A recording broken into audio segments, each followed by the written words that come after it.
minds that plot destruction, sorcerer of death's construction. An analysis you'll never hear anywhere else. Anarchist World this week. Australia's sacred cow slaughterhouse.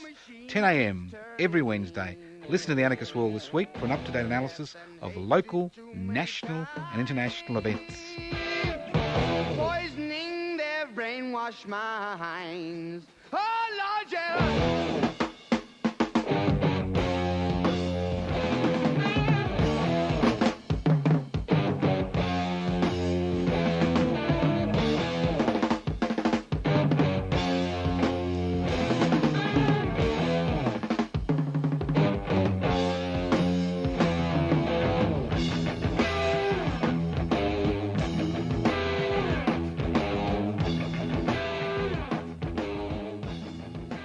We're back. Like that dog shit on your shoe, you can't quite get rid of the smell. The Anarchist World this week is back.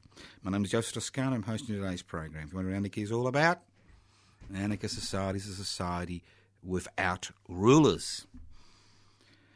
How do you have a functioning society without rulers, and why do we need rulers? Are we all tainted with original sin if we don't have the Trumps and the Putins of the world to tell us what to do?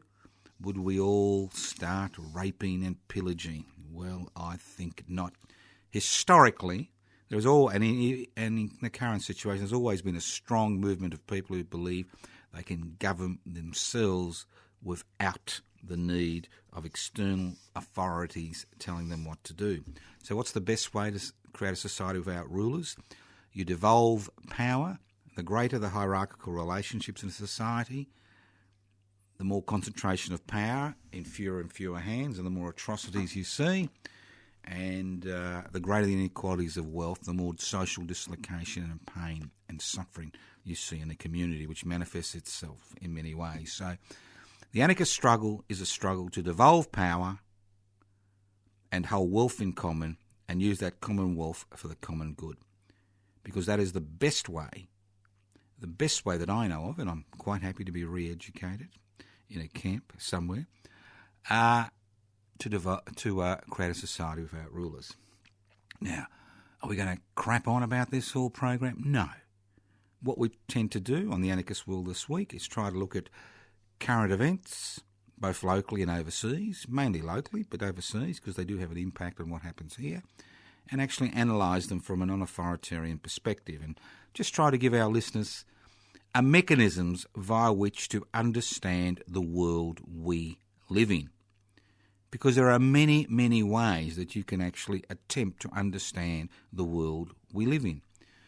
Religious fundamentalists of all hues, all different, interpretations, believe that what's in the good books is what dictates and rules their lives, because this is the word of God. Obviously, we don't follow that line of thinking.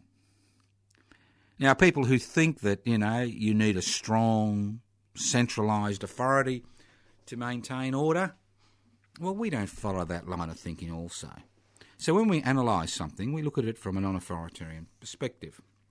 Now, before we look at the ascendancy of Trump and what it means for the US of A and the rest of the world, a few thank yous. First of all, I'd like to thank all those people who came to the Francesco Fantine Memorial, which we hold up at Murchison in regional Victoria every year. I was very pleased to see people there this year. It was wet and raining, but we were able to hold our ceremony as part of a greater ceremony. And we don't just go there to pay our respects to Francesco Fantine, who was murdered by fascists at Camp Loveday in South Australia during the Second World War, an internment camp.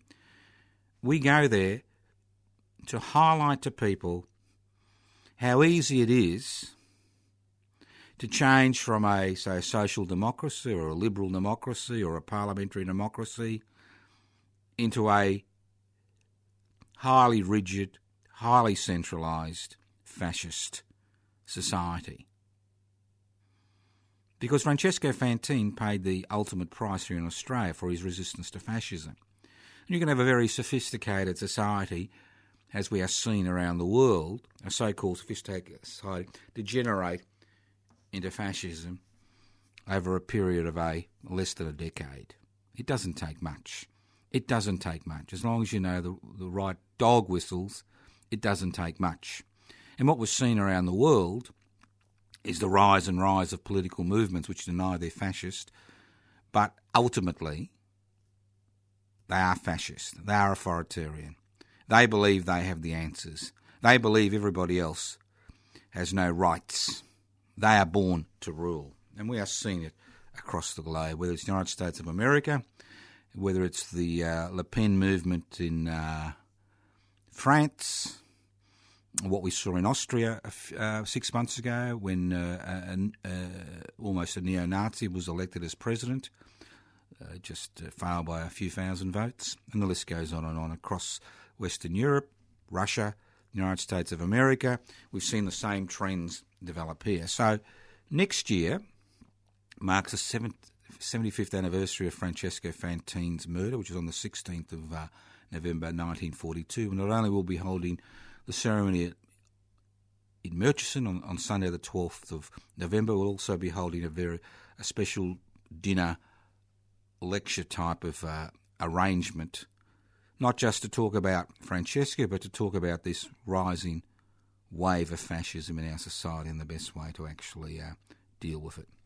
So, and again, everything we organise, we don't organise, just to recreate things. We organise it to highlight to people how important it is to remember our past so we can understand the present and change the future. I'd also like to thank all those people who came to the Defend and Extend Public Housing rally on the steps of Parliament House in Victoria in Melbourne, in Spring Street, last week on the 10th of November. It's good to see that the numbers are growing. This is an ongoing struggle, which I'll speak about at greater length during the program. It is a struggle which we are seeing occurring in New South Wales, and it's something that we need to pursue, not just in terms of public housing, but in terms of housing affordability, because housing affordability is now becoming the dividing line by those who have benefited from the globalisation, deregulation, corporatisation, privatisation revolution, and those that have been left behind. So this is an issue that's fundamental, not only in terms of shelter, but fundamental to our existence as a civilised society. So I'd like to thank all those people, and just like to remind you that the next rally on the steps of Parliament House will be on Thursday the 8th of December, which I understand is the last sitting day for the Victorian State Parliament, and we will be actively campaigning to ensure that rally continues. Now, those of you who are interested in Defend and Extend Public Housing, go to the Facebook page, Defend and Extend Public Housing. All the stuff that's happening is there.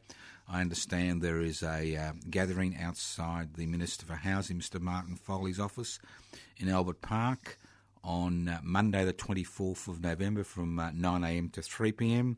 But if you go to the Facebook page, you'll get more information about that. So obviously you're welcome to come to that. So let's move on to the main topic. Now, when I spoke to you last week, we didn't know. We believed Trump was going to win the election, but we didn't know. And those of you who listen to the program regularly have heard me say that I'd like to see Mr. Trump win the United States presidency. So why would I like to see Mr. Trump win the United States presidency? I'll tell you why. Now, I'm quite happy to forgive Mr. Trump. And I'm not going to call him Mr. Trump from now on. I'm going to call him the Groper, okay? President Groper. President Groper of the United States of America. The Groper, okay? Look, I'm quite happy to, forgive the Groper for his utterly reprehensible misogynist comments, okay? And I'll forgive him. And I'm going to forgive him for his racist comments. pigeonholing certain groups and, saying they're all Mexicans are rapists, and the list goes on and on. Quite happy to forgive him for that. Now, I know you won't, but I'm happy to forgive him for that, and I'll tell you why in a minute. And I'm happy to forgive President Groper. I'm happy to forgive him for the comments he makes about people with disabilities. Very happy to forgive him for that. No problems at all. And I'm quite happy to forgive him for the comments he made about the son of a Muslim couple who died in America, or the United States of America, in the armed forces. Quite happy to forgive him for that, okay? I mean, these aren't peripheral issues. These are issues which actually give you some insight into the character of the man. And when you're all as powerful as President Groper will be on the 20th of January, it's important that you have some type of insight into the character of the man. But unfortunately, for Mr. Groper, alias Mr. Trump, unfortunately for him, those people in the United States of America who voted for him, the Rust Belt, Middle America, the Democratic heartland, that voted for Mr. Trump because of his exciting new vision, are beginning to feel buyer's remorse. Do you know what buyer's remorse is? Buyer's remorse is when you go in and you see this beautiful car, this wonderful ring, this beautifully packaged book, this wonderfully looking meal, and you save and save and save and go in and you savour your purchase, and it just doesn't turn out to be what you were promised. And that's what's going to happen. Buyer's remorse. Because what indicated to me that these people who put their faith in the Groper, Mr. Trump, has their ticket to economic bliss, that are quite willing to forgive him, like I have,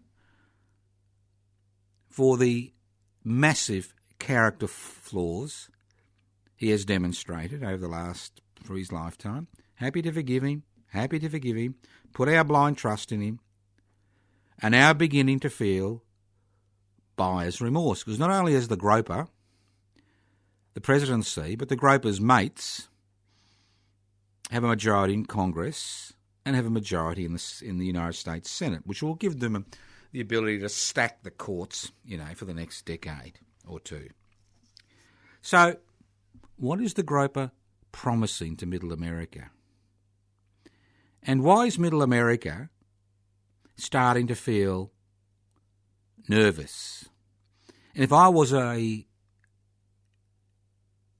Groper voter who believed the rhetoric and that was willing to forgive him for all his failings, I would start having some few concerns regarding the Groper's plans to the United States of America.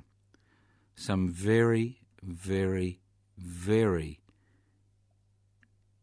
reservations. I have a lot of reservations. And I would start to thinking about whether I was starting to experience buyer's remorse, even although the Groper hasn't his hands on the lever of power. And I'll tell you why.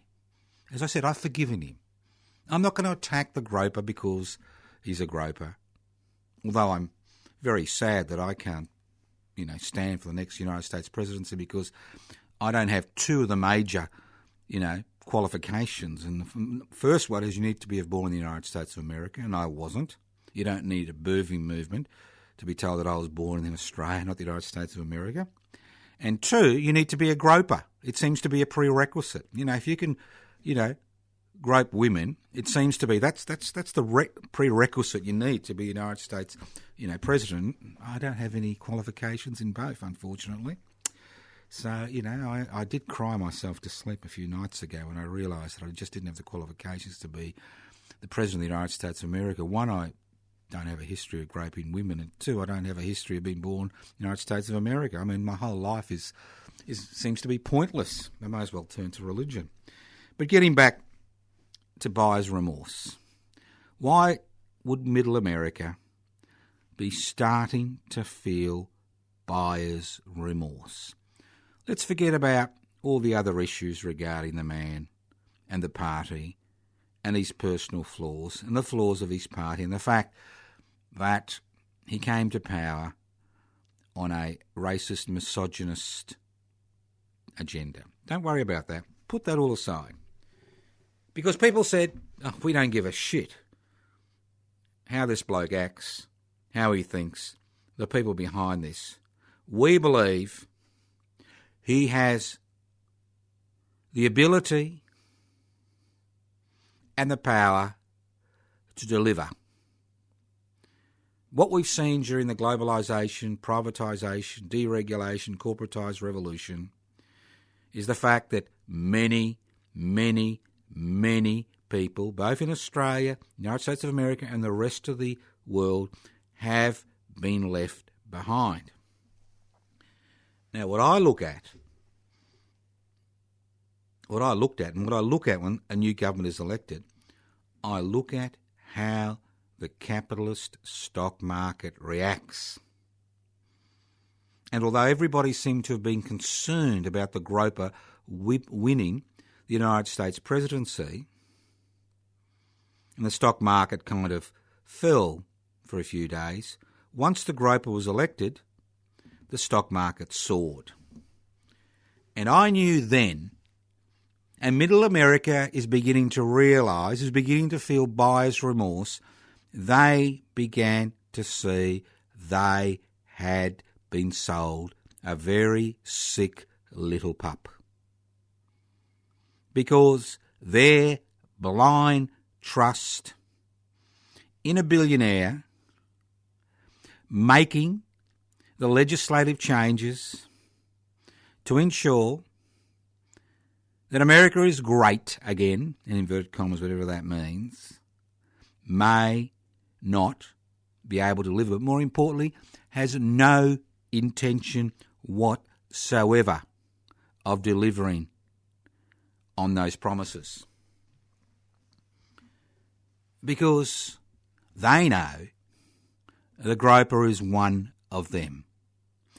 Mr. Trump, President Groper, didn't come to his fortune in the most pleasant of ways. His fortune was built on the bodies and the blood and the soul and the sweat and tears of tens of thousands, if not hundreds of thousands of Americans who were exploited by him and his companies. People being forced into bankruptcy, people not being paid, people being underpaid. The list goes on and on. Why would the Groper want to deport 11 million illegal Mexicans in the United States of America when his business empire makes a fortune from employing and underpaying these people? But more importantly, let's get back to the policy. The policy. The big picture. He's a big picture man. I'm a big picture man. You're big picture listeners. So let's look at the policy. Let's look at the policies. So how is he going to do it? How is he going to make Middle America great again? How is he going to ensure that Middle America doesn't suffer buyer's remorse and ask for a refund? And if they don't get a refund, they may get angry and join the people on the east and west coast who have begun to demonstrate in the larger cities, mainly on the fact that on the Groper's misogynist, racist agenda. That, let's look at the economic agenda. What does he want to do? What will Congress and the Senate allow him to pass? What legislation? One, you'll like this, you'll love this, because the Groper is always about himself first and foremost. He has no idea regarding, President Groper, no ideas regarding community responsibility, social responsibility. Point number one, he wants to abolish inheritance tax. Very few people pay inheritance tax in the United States of America. Only the very rich pay inheritance tax. So one of the first legislative agendas which will go through the Congress and the Senate, which have been raised by the President, is the removal of inheritance tax for the rich, the super rich, the billionaires and the multi-billionaires. You love it? He wants to decrease corporate taxation. So those corporations he railed against,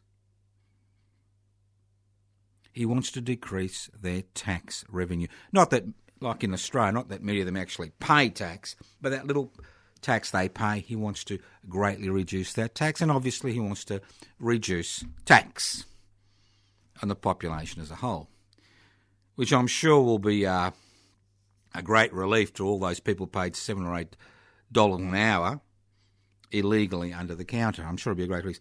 So this is the great economic driver. The Republicans and the Groper believe that if you abolish inheritance tax, you decrease corporate tax, you decrease personal taxation, you free up money, you allow, if you give business free rein, it will stimulate the economy and create jobs for middle America and their kiddies. You like it? It gets better. Now, Mr. President Groper, is going to set up a blind trust to regulate his business affairs or manage his business affairs while he is El Presidente. Right? I think what's actually happened is I won't do that joke. Even I won't do that joke. Well, El Presidente Groper, okay? El Presidente Groper. Now, his kiddies, 3 of his kiddies, Donald Jr., Ivanka and Eric, are actually going to manage that trust. And you think, hallelujah, brothers and sisters, he's done something right. El Presidente is not looking after his own affairs. He's thinking of the country as a whole. Unfortunately, the kiddies have senior positions. That's right. They have senior positions in the transitional authority that has been set up to fill the 4,000 vacancies which need to be filled with Trumpy appointees, Groper appointees, over the next 6 to 8 weeks before the 20th of January. So the very people that are managing his blind trust have leading positions on Pence's team. And when you look at the way that this little exercise is going to unfold, you can see that the main beneficiaries of our President Groper, the President Groper, the main beneficiaries at the end of the day are going to be his family and his companies. Now, don't despair, because as we speak, President Groper is facing 75 civil lawsuits. But I think there's a mechanism in the United States Constitution which will allow him to not deal with those lawsuits until he finishes being President of the United States of America. So what are we seeing? Are we seeing something new? Are we seeing something new?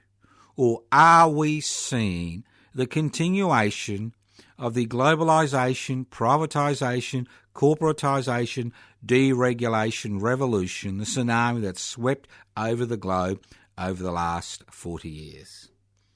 Well, Middle America, who put their blind trust, their faith in President Groper, dismissing his personal failings as neither here or there, are still going to be the main victims. And their situation is going to get worse. Because the reforms, especially healthcare reforms, which have been introduced over the last 8 years, will now be swept away, thrown out. Universal healthcare will be something of the past. And when you look at the social reforms, you realise that the change in the composition of the Supreme Court of the United States of America, will ensure that all those victories that have occurred over the last 3 to 4 decades will soon come to naught. And the beauty about President Groper is he has a large military industrial complex that he wants to feed to make America great again. And when he's talking about making America great again, he's on the same page as Mr. Vladimir Putin, who wants to make Russia great again at the expense of the rest of the universe. So, buyer's remorse. Now, let's not forget that irrespective of the Clintons' personal failings, and they're almost as good as the Groper's personal failings, you will find that to a significant degree, the Groper's elevations to the presidency was a direct result of the intervention of the FBI. It's a little bit like the federal police intervening in the Australian election. Think about it. Intervention. And obviously, for whatever reason, the FBI is very keen, the leadership of the FBI, very keen to have the Groper as president. And I can actually see legislation being passed through the United States Congress and the Senate, which will ensure that these agencies of control will have more and more and more power, despite the protections United States citizens think they have under the United States Constitution. So here we are. Middle of November, 2 months to go before the Groper becomes president. 4 years of President Groper and his policies, corporate-friendly, business-friendly policies, which are based on the concept of trickle-down economics, Reaganomics Mark II, right? Trickle-down, same policies, same outcomes, greater inequalities between the haves and the have-nots, greater exploitation, and the list goes on and on. So don't tell me that President Groper, is some type of radical or revolutionary. These people aren't radicals. They're not revolutionaries. They're nothing more than apologists for the corporate sector. They are the corporate sector. And for middle America to put its faith, its belief in these type of this economic lunacy that somehow it's going to help them and their kids to a better world, a better future, a more stable future, think again. These are the very people that have flooded the United States with cheap labour. These are the very people that exploit labour for their own ends. These are the very people that are reducing the amount of income that comes into the United States government to provide basic services to the people, of the states, the United States of America. These are the same people. They now have the levers of power. One, the President, the Congress, the Senate. Watch for it. And if I'm wrong, I'm happy to admit I'm wrong. But I know I'm not wrong. Because I see nothing in this. This is smokes and mirrors. This is your classical con. Total con. And the stock markets know it's a con. Because within 12 hours of President-elect Groper being elected to office, they were singing Hallelujah, brothers and sisters. We are going to make billions, if not hundreds of billions, if not trillions, from having our man in the presidency. Poor fellow, the USA. Poor fellow. The only one bright light is not the old apologist bitching about why they lost the election. The only bright light on the horizon, the shining star, is that small group of America which is saying, unlike me, it's unacceptable that we have a president who made all these outrageous statements to be elected. It is unacceptable, totally unacceptable. He is not my president. Who have gone out on the streets, who will continue to go out on the streets for the next 1,200 days. Well, actually, next 1,400 days, until President Groper and his mealy-mouthed mob are part of the historical record. Because within 12 months, you will see Middle America rise up against this con man, this person who promised them the world, but is basically a fifth columnist who will only deliver to his corporate mates and use the presidency to shore up his shaky financial empire. You listen to the Anarchist World this week, broadcast across Australia and the Community Radio Network. This program is streaming live on 3cr.org.au. The program is podcast. You can access the podcast by going to 3cr.org.au. I understand we've had some problems putting up podcasts, but that's all been overcome. So there are at least 4 or 5 or 6 programs up there, all podcast, all ready to be listened to. Listen to at your leisure. Send it to your friends. The podcasts are there for all those people who can't actually listen in when the Anarchist World this week is being broadcast. Now, the Anarchist World this week is also streams live on 3cr.org.au. If you're interested, we've got a number of websites I'd be interested in you looking at. One is the Anarchist Institute website, anarchistmedia.org, anarchistmedia.org. You can go to the Public Interest Before Corporate Interest website, PIBCI, Public Interest Before Corporate Interests website, PIBCI, P-I-B-C-I. You can go to the Facebook page for Defend and Extend Public Housing. Defend and Extend Public Housing, the Facebook page, a lot of interesting things. And if you want to get everything together in one little piece, you can go to my personal Facebook page. Become a friend, like the page. That's what they tell me to tell people. All right, but personal Facebook page, very simple, Toscano, the number 4, the public. Toscano for the public. Toscano, the number 4, the public. Simple. Go on the Facebook page. It'll give you an idea of all the activities that we are organising. I said before, we organise activities in order to stimulate people to become involved in various issues. To become involved because, as you see, in the United States of America, it doesn't matter whether Middle America votes for the Groper. It doesn't really matter what the media says or think. All that matters at the end of the day is those people who are willing to go on the streets to ensure the legislative agenda which is planned for them for the next 4 to 5 years is resisted every inch of the way. And whether it's the United States of America or Spain or Portugal or Kenya or Australia, it's the same concept. Let's move on to Defend and Extend Public Housing here in Victoria. Now, we are going to update our leaflets.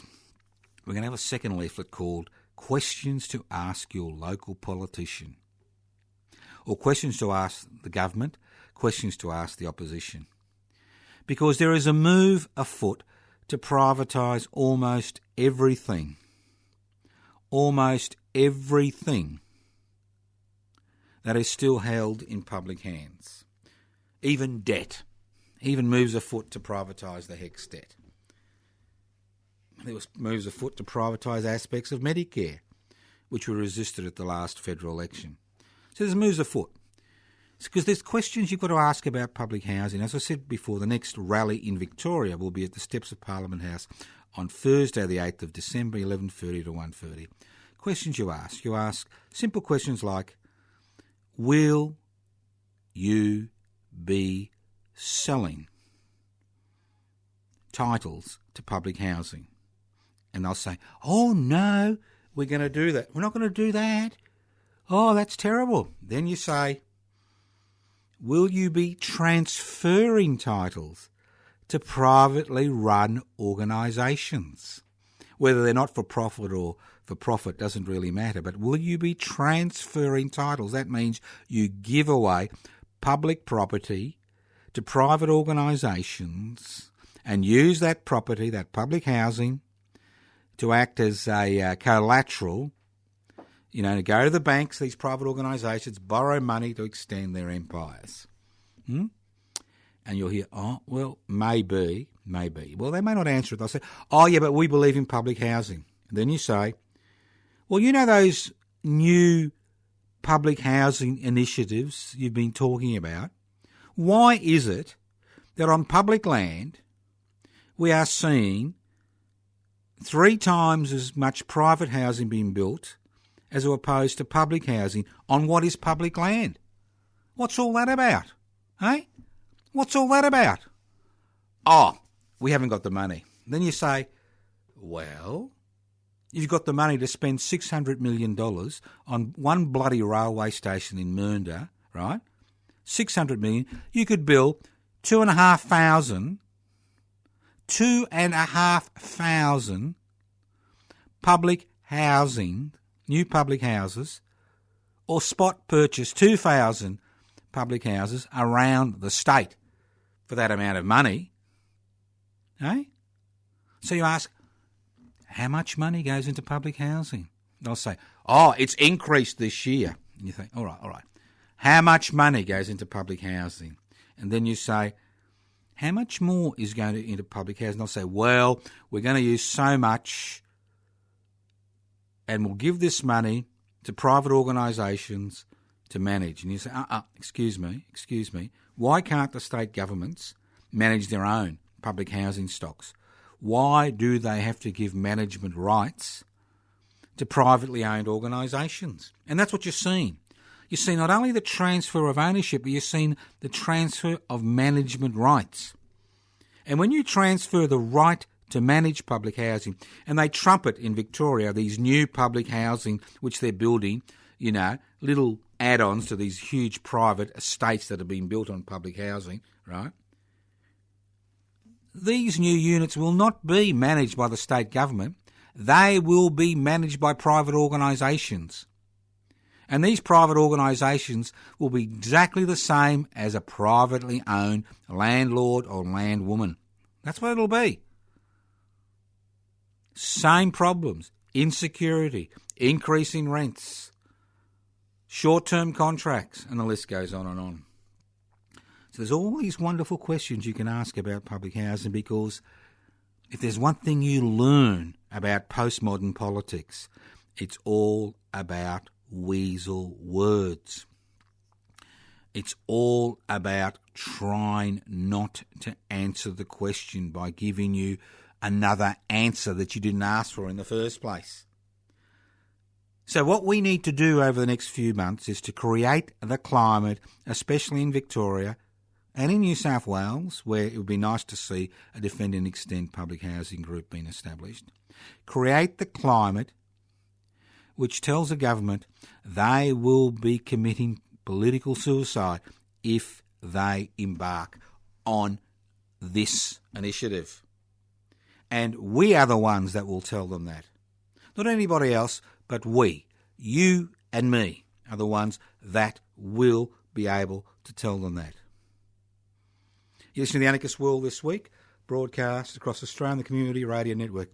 You can write to me. Yes, I do answer letters. I enjoy letters. You can write to me at Post Office Box 20, Parkville 3052. Post Office Box 20, Parkville 3052. You can email me at anarchistage@yahoo.com. You can leave messages on 0439 395 489. 0439 395 489. Let's move to Eureka. Now this year, on the 3rd of December, we will be celebrating the 162nd anniversary of the Eureka Rebellion celebrations. Now those of you who've been following our little attempts to resurrect Eureka will know that in 2001 we went down there to take part in the celebrations. No celebrations anywhere in Ballarat. We were told they occur on the first Sunday after the 3rd of December. We thought, this is crap. This is total crap. And since 2002, we've been holding a yearly commemoration at the Stockade site at the corner of Stawell and Eureka Street in Ballarat, starting at 4 a.m. And why? Because we don't see Eureka, and this is the beauty about historical precedents. You know, you've got everybody, giving their opinion. Some people say, in the conservative reactionary elements say, it was a small business revolt against taxation. And the Liberal Democrats say it was, a revolt, for parliamentary democracy. Well, crap. The ideas of the Eureka Rebellion, which occurred 162 years ago, are encapsulated in the Eureka Oath, which was sworn at Bakery Hill on the 29th of November, 1854. We. That's right, we. We're not talking about, everybody in the universe. We. We swear by the Southern Cross. That's right, we swear by the Southern Cross. Why the Southern Cross? Ballarat in 1854 was a tent city. When people looked up at their tent out of their tent for entertainment, went to have a piss, what did they see? The Southern Cross. They didn't see the Southern Cross in the Northern Hemisphere. The Southern Cross and the West Papuan Morning Star up there in the Southern Hemisphere. This was an indication of they had come to a new continent where they didn't want the actual divisions of the old to be replicated on this new continent. We swear by the Southern Cross to stand truly by each other.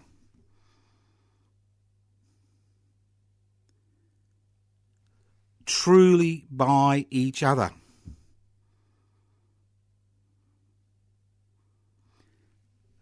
Solidarity. They understood that the essence of resistance was based on the idea of solidarity, of working together. We swear by the Southern Cross to stand truly by each other and fight. That's right. You're not giving anything by those who hold power, who exercise power, who concentrate wealth in their hands. They're not going to give it to you unless you're willing to resist their attempts to deny you your inalienable rights and liberties. We swear by the Southern Cross to stand truly by each other and fight to defend our rights and liberties.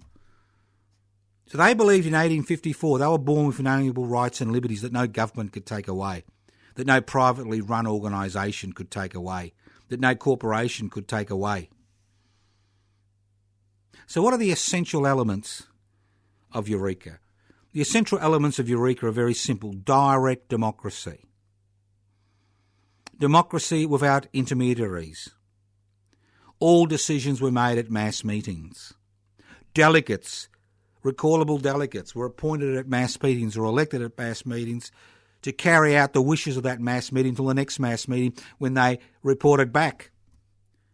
So the Eureka Rebellion was not about parliamentary democracy, representative democracy, although that was one of the calls.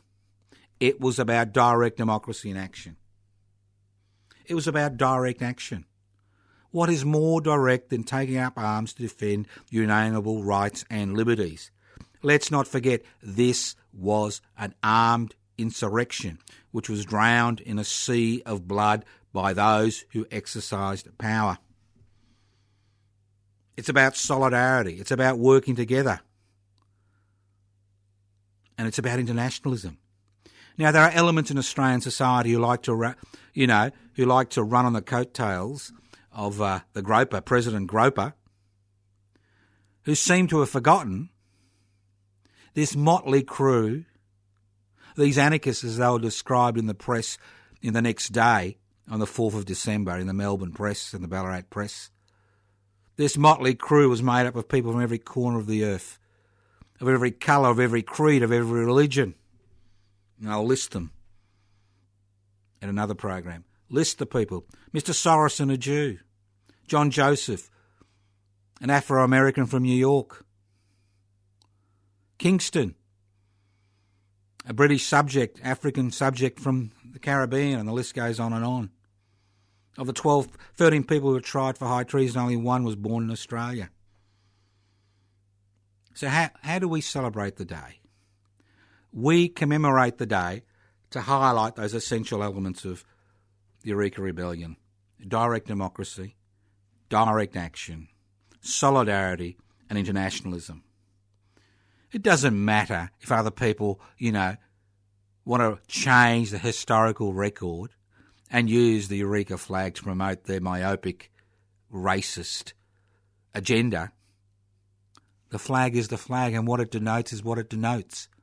And no rewriting of history, no rewriting of what happened on the 3rd of December here in Ballarat in Australia, a pivotal moment in the movement to create a more egalitarian community in this country. No rewriting will change what are the facts. So at 4 a.m. we begin. That's on Saturday. It's Saturday this year. 4 a.m. Saturday the 3rd of December.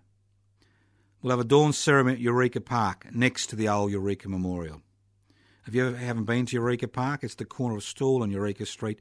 Down in the gully is the Museum of Australian Democracy at Eureka. And up on the hill, down the other side, are these old cannons which were put there in 1884 to mark the 30th anniversary of the Eureka Rebellion. This is where the battle took place. Why would you have a stockade in a gully? You'd be on top of the hill waiting for the troops coming across, the reinforcements coming across from Melbourne. So dawn ceremony, Eureka Park, corner of Stawell and Eureka Street in Ballarat. Can't make it? Don't despair. The dawn ceremony will be broadcast through Community Radio 3CR, 855 on your AM dial. If you can't get Community Radio 3CR, which a lot of people won't be able to get, the program is streams live on 3cr.org.au. So you can actually, listen to the dawn ceremony. And it's not your normal dawn ceremony with guest speakers. Everybody who turns up on the day at 4 a.m. will be invited to speak, to tell us who they are, why they're there, and what Eureka means to them. At 6 a.m, there's a breakfast at Eureka Hall. Bring your own food and drinks. We're not there to cater for people, all right? Bring your own food and drinks. There'll be cooking facilities at Eureka Hall. There's a barbecue outside. You can catch a nap in a corner if you want. It's going to be a long day. At 9 a.m, we march from Eureka Park to Bakery Hill to reaffirm the Eureka Oath. We'll get there about 9:30 a.m. Down the main street, flags. You got a Eureka flag, bring it. Banners, you name it, we'll be there.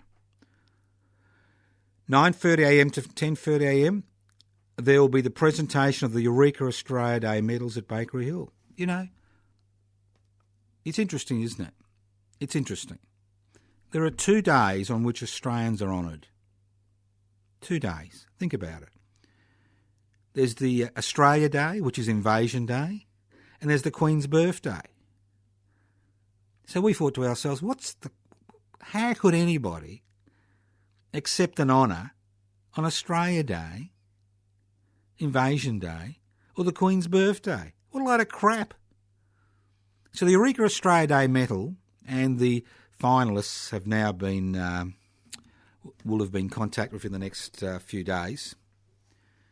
is a medal which is given to people who are born in Australia or who live in this country, who have made a contribution to the radical tradition which is encapsulated in the Eureka Oath. And we will announce the winners on the day at Bakery Hill. And we'll invite them or their representatives or their families, because some have already died, to tell us about those people.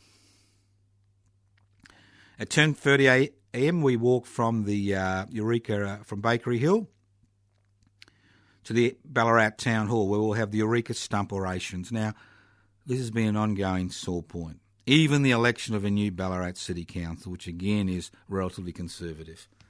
Never in the 162 years of the Eureka Rebellion has the Eureka flag been flown on the main flagpole. Never. How do you expect the rest of Australians to take, Ballarat seriously as the home of the Eureka Rebellion if you can't even honour the dead by flying the flag one bloody day a year? So Eureka stump orations outside the Ballarat Town Hall. And at 11:30 a.m. we walk to the old Ballarat Cemetery to pay our respects to all those who died in the Eureka battle, and we would like you to bring flowers. Around 12:30 we walk back to Ballarat's Trade Hall at 24 Kemp Street in Ballarat for a light lunch. Again, we ask you to bring your own foods, but the bar will be opened. The bar will be open, so I'll be there from 1 to 2 p.m. So if you can't make the rest of it, you want to come for a light lunch, bring the food and the bar will be open. At 2 p.m, we walk to the Museum of Australian Democracy at Eureka, in Eureka Park, to view the Eureka flag, which usually occurs around 2:30 p.m. Afternoon tea at Eureka Park at 3:30 p.m, then people have a snooze. And the highlight of the evening, the annual Eureka dinner, 7 p.m. to 10 p.m. This year it'll be at the Ballarat Indian Restaurant, 7 Wainwright Street in Golden Point in Ballarat. Indian smorgasbord, $20 adults, children under 12, $5, drinks extras. And the guest speaker will be well-known Ballarat historian Dr. Anne Begg-Sunter, lecturer in history at Federation University, and the topic will be Evelyn Healy, Unheralded Eureka Champion. And the Black Orchid String Bands, or segments of the Black Orchid String Band, providing some entertainment. So, you want to book for the annual dinner? You don't have to pay now, you pay on the night. Bookings 0439 395 489. Or you can do bookings through the Anarchist Age at yahoo.com. Great day. It's a Saturday this year. Allows people from all over Australia to come and celebrate that day, but more importantly, to keep the radical tradition alive. Because for far too long, the essence of the Eureka Rebellion, direct action, direct democracy, internationalism and solidarity have been written out of the history books. We are there to ensure that not only we pay our respects to those who pay the ultimate price fighting that struggle, but we are there to use those lessons to understand the present and change the future. So, great day. Please book for the dinner. You don't have to book for anything else, but if you want to come to the dinner, it does help to book. We're already tied up 60 seats. We can get up to about 90. So give us a ring, 0439 395 489. Or go to the Anarchist Age at yahoo.com. Pay on the night. Thank you once again for listening to The Anarchist World this week, broadcast across Australia on the Community Radio Network. This program has been streaming live on 3cr.org.au. The program is podcast, and I can assure you it's up there. You can access the podcast by going to 3cr.org.au. You can ring me on 0439 395 489, 0439 395 489. Websites to look at, anarchistmedia.org. Public interest before corporate interest. Join public interest before corporate interest today. Change the course of history. Download the application form. Facebook pages to go to. Toscano for the public. That's my personal Facebook page. Go there, see what's going on. Toscano for the public. You can also go to the other Facebook page, Public Housing, Extend and Defend Public Housing. Extend and Defend Public Housing. There's many other Facebook pages and things you can contact. There'll be connection. So thank you once again for listening to the Anarchist World this week on your local community radio station. Listen in to the Anarchist World this week, next week, via your community radio network on your local community radio station. Evil minds that plot destruction, sorcerer of death's construction. An analysis you'll never hear anywhere else. Anarchist World this week. Australia's sacred cow slaughterhouse. 10 a.m. every Wednesday. Listen to the Anarchist World this week for an up-to-date analysis of local, national and international events. Poisoning their brainwashed minds. Oh, Lord, yeah.